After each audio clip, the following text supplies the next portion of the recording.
On 7th of April 2026, much before all this happened, 2 days after the press conference, the magistrate in Kamrup, the lowest level of the judiciary,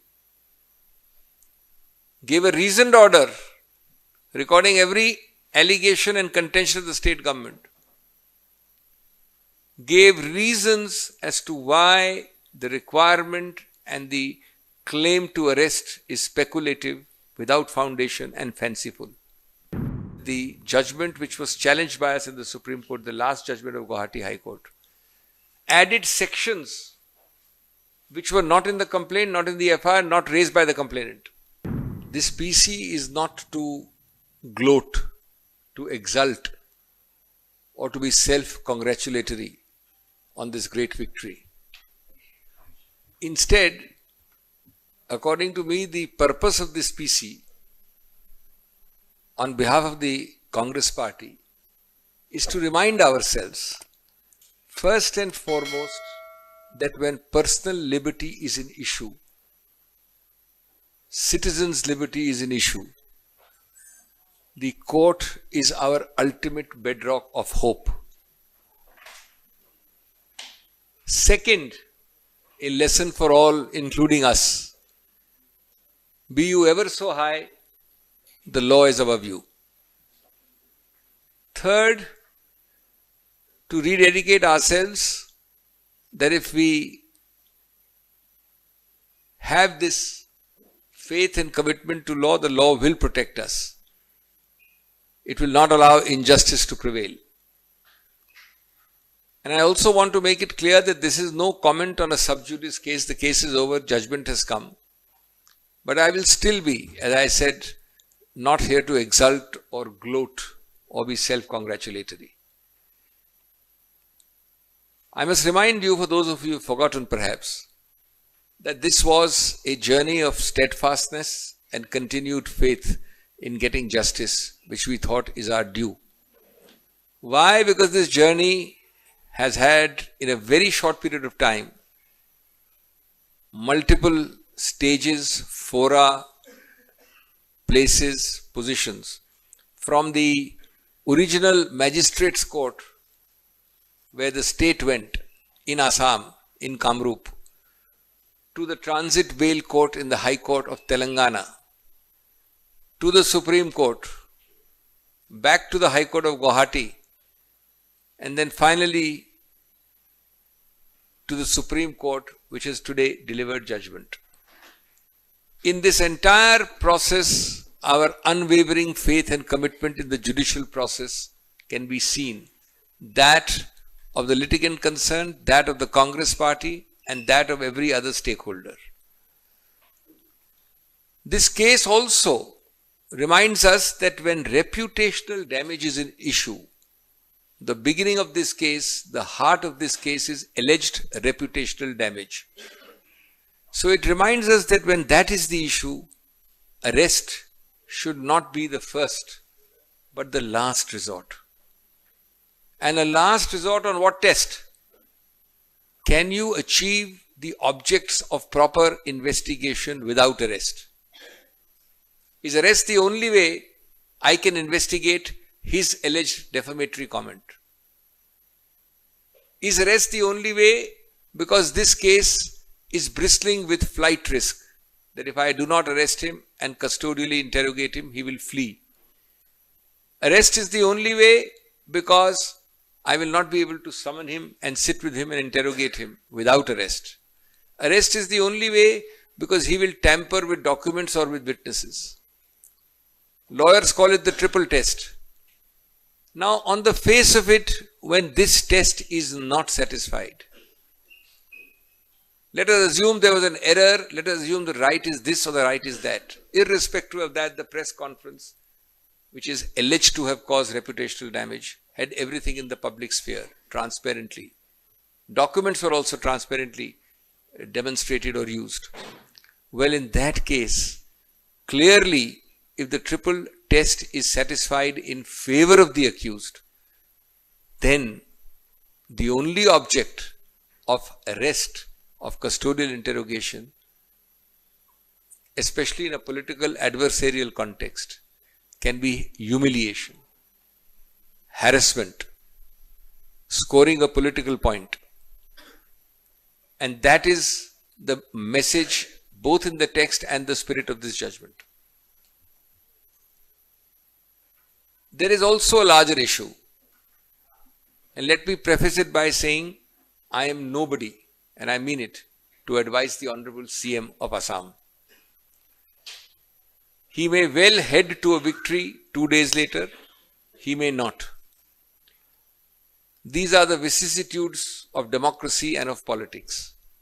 But I would, with folded hands, request the Honorable CM, presently perhaps a caretaker CM for 2 more days till the verdict comes out, that irrespective of the outcome on Monday, does he not wish that he should genuinely reconsider his stand as reflected in the judgment, quoted in the judgment?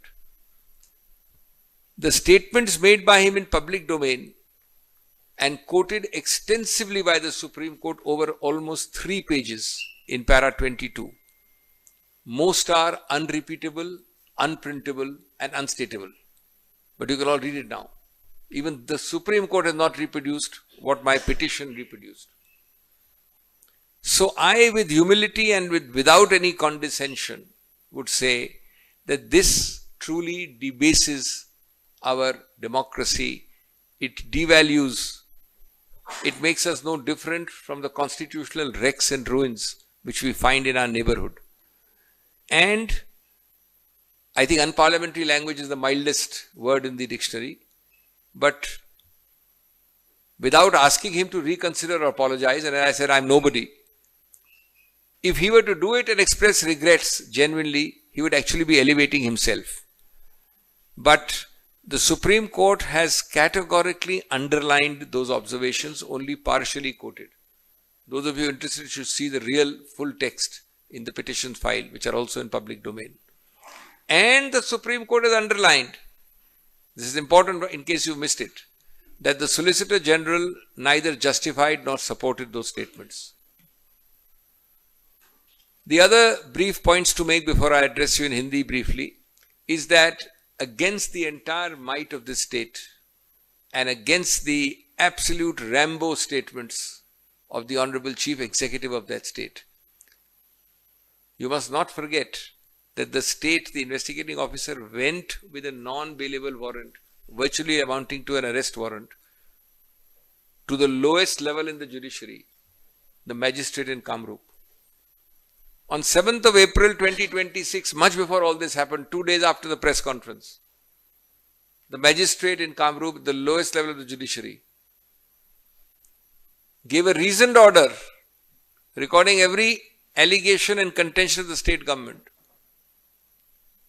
gave reasons as to why the requirement and the claim to arrest is speculative, without foundation and fanciful. That is what we must also cherish in our judicial system. The other issue which you might want to note is that the judgment which was challenged by us in the Supreme Court, the last judgment of Guwahati High Court, added sections which were not in the complaint, not in the FIR, not raised by the complainant. They found their place in a judicial order which the Supreme Court has frowned upon in the judgment which has come today. Another thing you must note is that right for the last 30-40 years, and I don't want to bore you with technicality, the Supreme Court in a famous anticipatory bail case called Sibia said that ultimately when you look at a man who is approaching in anticipation for bail pre-arrest, you must not forget the presumption of innocence. If there is a presumption of innocence, that validates anticipatory bail more than anything else.